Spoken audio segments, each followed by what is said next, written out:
Malaysian University English Test, also known as MUET. I took it not knowing how big of a deal it actually was, and when my results came back, it was Band 5, and I was quite shocked. Whether you're aiming for Band 4, Band 5 or even Band 5+, let me show you how I prepared, what worked, and what I'll do differently, and how you can avoid the mistakes I made. So for those of you who don't know, MUET stands for the Malaysian University English Test. It is used as a language requirement for most public universities in Malaysia.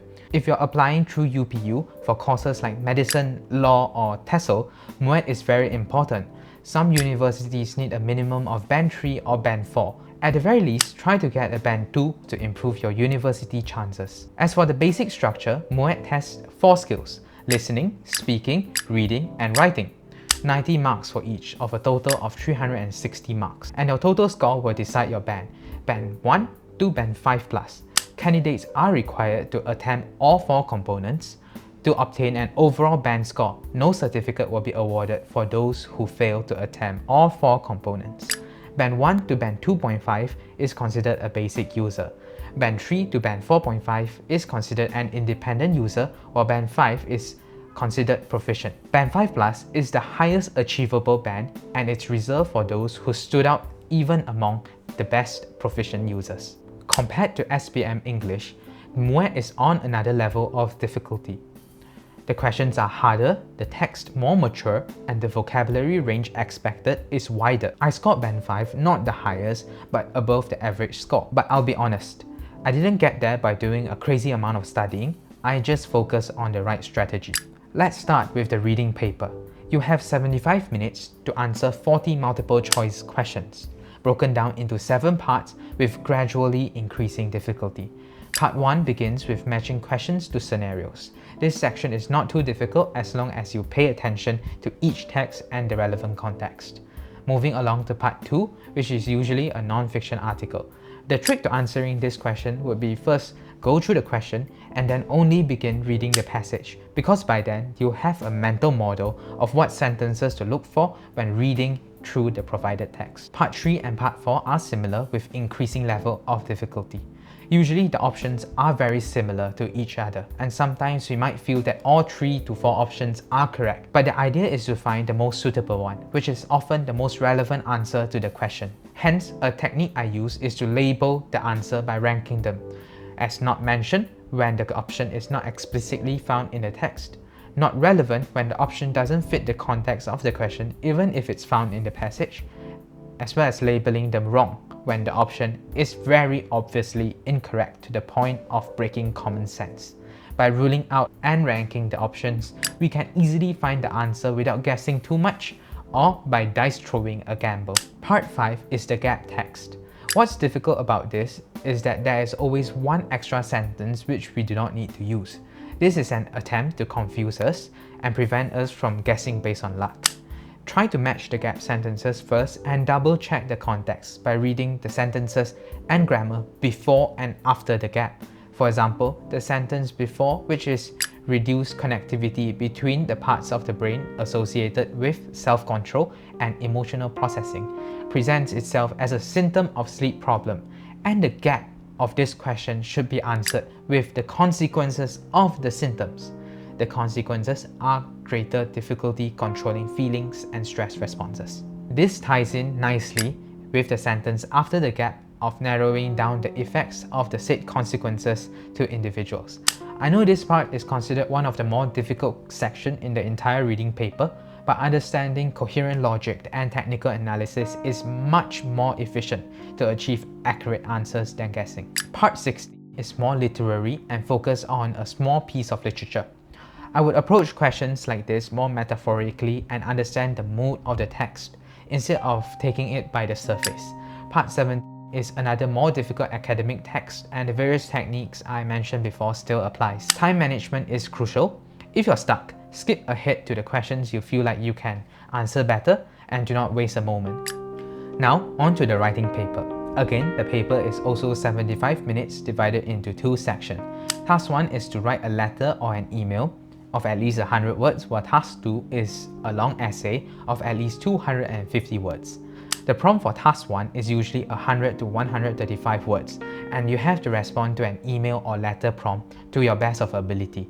The format when writing the reply should follow the given format of the sender. You don't have to memorize the format as long as you know the rough template of a casual email, and you do not need to be too formal when writing.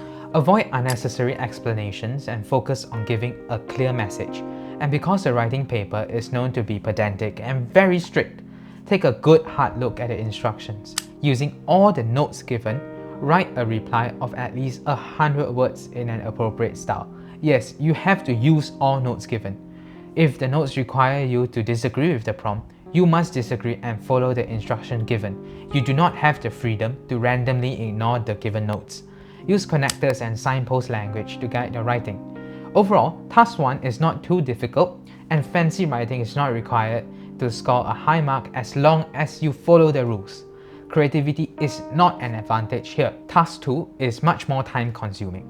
This long essay can be approached through discursive, argumentative, or even problem solution. For example, during my writing paper, the title was "Students should take a gap year before enrolling in universities." Before this, if you don't understand the meaning of a gap year in this context, the stimulus above should provide sufficient detail to grasp the basic meaning of a gap year. Always read the stimulus to ensure proper understanding of the theme and title. The target reader is a general reader or belongs to a group of people, in this case student, so the audience you're addressing should be general student as related to the comment. The expected register is generally formal language. Production should cover more abstract and conceptual matters as proper rhetoric should be established. My method to approach this task, even if it seems daunting, is to draft a rough outline first. Writing straight away, without a plan, is a recipe for disaster because thinking as you go is really bad time management. The outline should follow at the very least a 5-paragraph structure. The introduction, body paragraph 1, second body paragraph, counter-argument to balance our view, and to end it all, a conclusion. The introduction must include a proper hook to draw in the examiner by giving a general statement or defining the meaning of the stimulus. For example, you can give the definition of a gap year to relate its rising popularity among students of our era. The introduction should begin with a clear thesis statement. The best thesis statements are often snappy and straight to the point. A sentence clearly defining your stance by agreeing, disagreeing, or partially agreeing or disagreeing with the topic. It's best to have a clear agreement or disagreement, and I do not recommend being impartial as it will be quite difficult to establish a clear balance. As for body paragraph, the peel structure is a great way to start. We begin with the point, then the explanation as to why our point is valid, followed by the next E, the evidence, to support our points with facts, statistics, and examples. Clear hard facts like numbers and percentages from different sources of research are much stronger than anecdotes or recounts from people of unverified reputation. We end the paragraph with a link back to the thesis statement or another link to connect to the next idea at the next paragraph. To make yourself stand out from the crowd, I personally recommend writing a counter-argument to show maturity and balance by acknowledging the other side without changing your stand. Phrases like critics argue that and establishing a rebuttal to refute the other side are tools we can use to further strengthen our points against disagreement. Finally, the conclusion should be concise. We must restate our position and summarize key arguments to suggest a solution, a prediction, or just to reach a clear conclusion as why our stance or agreement still stands under scrutiny. Ending with a quote or saying is also a great way to sign off. Personally, my weakest part is writing, and I have received some useful and helpful tips to reach higher band scores. Firstly, we should stick to one clear point per paragraph and do not jump around because it will confuse the examiner and reduce depth. Second, bombastic and fancy vocabulary is not a substitute for high-level sentences like compound and complex structure. Thirdly, by replacing the phrase "I think" to a more neutral party term of "it can be argued that" will improve the ethos and rhetoric of the essay. And finally, do not go off topic. Reread the question twice, or even going back to check while you're writing is extremely important to prevent irrelevance. Stamina is also quite important, so don't forget to write on real pen and paper before the test to ensure your proper pacing and time management. Speaking, yep, what a scary task, am I right? Speaking consists of 2 parts. Part 1 is a 2-minute individual presentation based on a written prompt with 2 minutes of preparation time, while Part 2 is a group discussion based on a written question and 5 prompts in the form of a mind map with 3 minutes to prepare, 8 to 12 minutes to discuss. The best part about speaking is that we're allowed to write down some points on a piece of paper during the preparation stage. Take this time to scribble down 3 to 4 points and elaboration with their evidence. Never ever write full sentences. It's impossible to script down everything word for word. Only use bullet points to brainstorm. Yes, some people have difficulty speaking in public, so practice with your group because you usually know your group members beforehand. Part 1 individual test shouldn't be too difficult, just to keep a steady pace even if you speak slower. For Part 2, give ample opportunity to other people and do not hog the stage.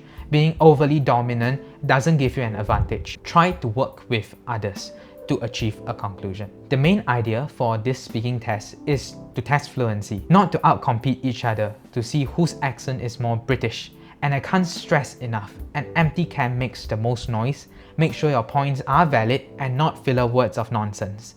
A small amount of ums, ahs and hesitations are okay once in a while, and it's highly unlikely that the examiner will individually count your stammers. Just try to keep it to a minimum, as smooth, content-rich and coherent speech is very important.